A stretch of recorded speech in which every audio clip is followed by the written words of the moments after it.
Hello साथियों, welcome to selection वाला। मैं विकास आप सभी दोस्तों का आज के बहुत ही इंपॉर्टेंट सेशन में स्वागत करता हूं।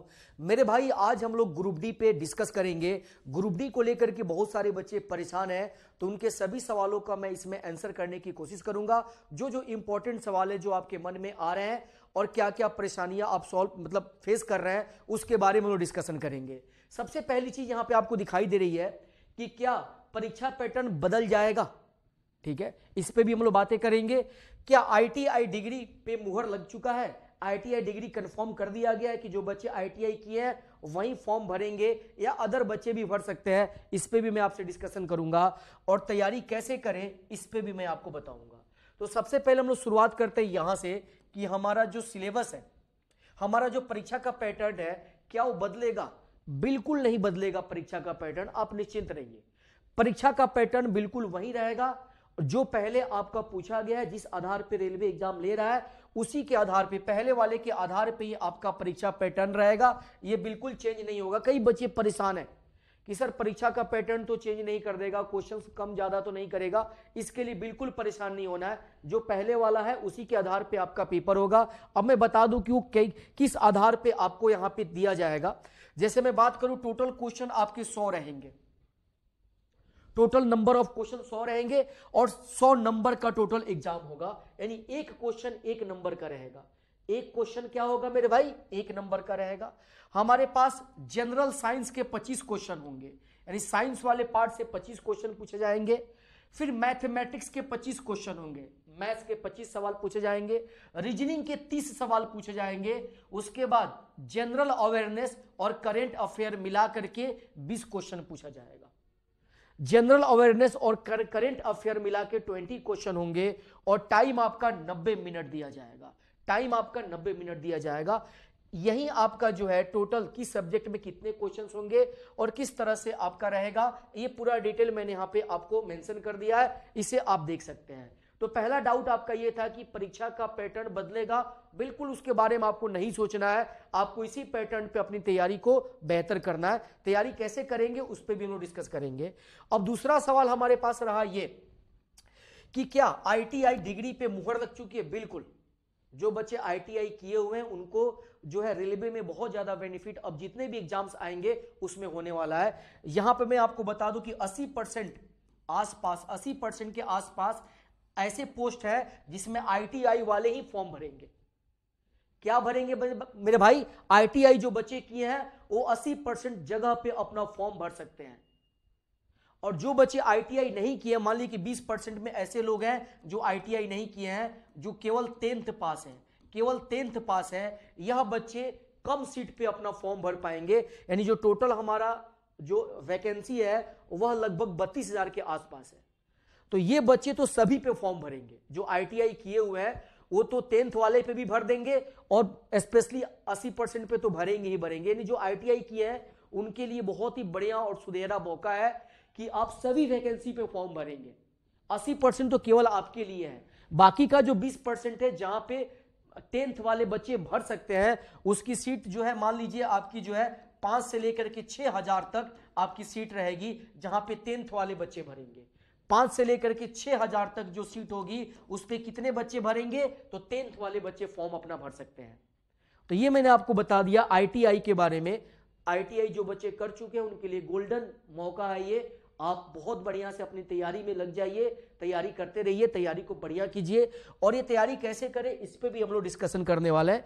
एक और चीज मैं आपको बता दूं इंपॉर्टेंट कि आरआरबी ग्रुप डी 2025 की जो है टोटल वैकेंसी 32,438 है। इसमें टोटल 14 पोस्ट है। 14 पोस्ट पे बहाली आई है और सभी पोस्ट में जितने सीट्स हैं सबको काउंट कर लिया जाए तो 32,438 टोटल सीट आपके बन पा रहे हैं। और एज जो है 18 से 36 साल के लोग जो है इसके फॉर्म को भर पाएंगे। अब यहां पे बात करते हैं फॉर्म फिल करने का डेट, वह 23 तारीख से शुरू होगा जनवरी में। 23 जनवरी से शुरू होगा और ये क्लोजिंग डेट आपका, लास्ट डेट आपका जो है वह 22 फरवरी तक रहेगा। यानी 22 फरवरी से पहले और 23 जनवरी के बाद में आप अपना फॉर्म भर सकते हैं। और आपकी सैलरी के बारे में बता दूं, कई बच्चे सैलरी को लेकर परेशान रहते हैं।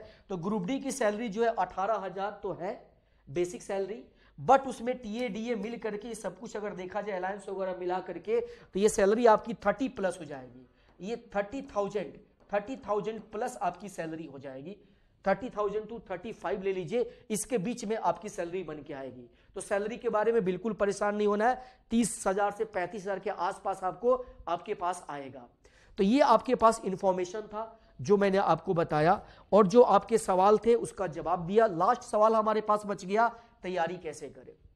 देखिए, तैयारी करने में दो तरह के बच्चे होते हैं। एक बच्चे जो पहले दफा से पहले पढ़ चुके होते हैं सारी चीजों को, जितने भी रेलवे के एग्जाम्स हैं, ALP से लेकर के टेक्नीशियन, सारे एग्जाम्स के फॉर्म भर चुके होते हैं, उनके एग्जाम्स भी दे चुके होते हैं, एक लेवल पे उनका तैयारी हो चुका रहता है।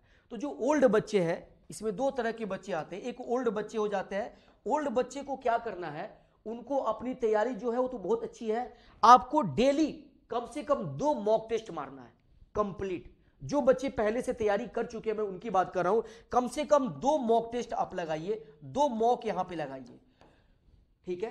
100 क्वेश्चन का एक सुबह में मार दीजिए और एक शाम में मार दीजिए। और आप क्या कीजिए, सुबह वाले मॉक टेस्ट का पूरे दिन में एनालिसिस कीजिए कि किस जगह पे आपके किस टॉपिक से क्वेश्चन नहीं बन पा रहे हैं। फिर शाम वाले को मारिए और शाम वाले का भी आप एनालिसिस कीजिए। यानी 2 मॉक टेस्ट मारिए और दोनों का बस एनालिसिस कीजिए और देखिए जो क्वेश्चन नहीं बन पा रहे हैं वह क्यों नहीं बने हैं और उसका कारण क्या है, उसको ढूंढिए और उस पर आप काम कीजिए।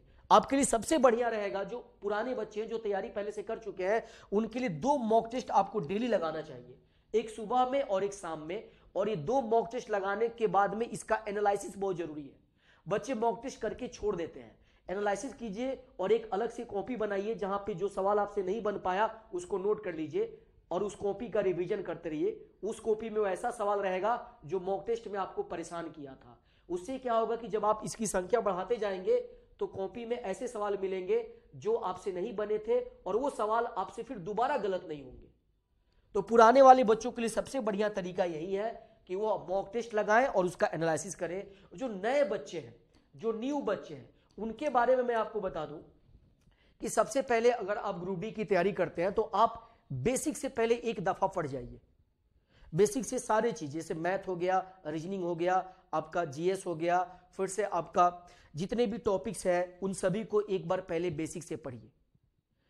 तो बेसिक से आप पढ़ने के बाद में कुछ दिनों के बाद, जैसे मान लीजिए 1 मंथ में आपने ऑलमोस्ट अपना 50% कोर्स कंप्लीट कर दिया बेसिक से 1 मंथ में, तो 1 मंथ के बाद आप टेस्ट पे आ जाइए, ऑनलाइन टेस्ट पे आ जाइए या ऑफलाइन टेस्ट पे आ जाइए। डेली एक मॉक टेस्ट आप दीजिए, डेली एक मॉक टेस्ट। पहले 50% सिलेबस कंप्लीट करने के बाद डेली एक मॉक टेस्ट आपको देना होगा और फिर उसके बाद में आपकी बाकी की 50% तैयारी आगे कंप्लीट हो जाएगी और मॉक टेस्ट में भी आपकी पकड़ बनती जाएगी।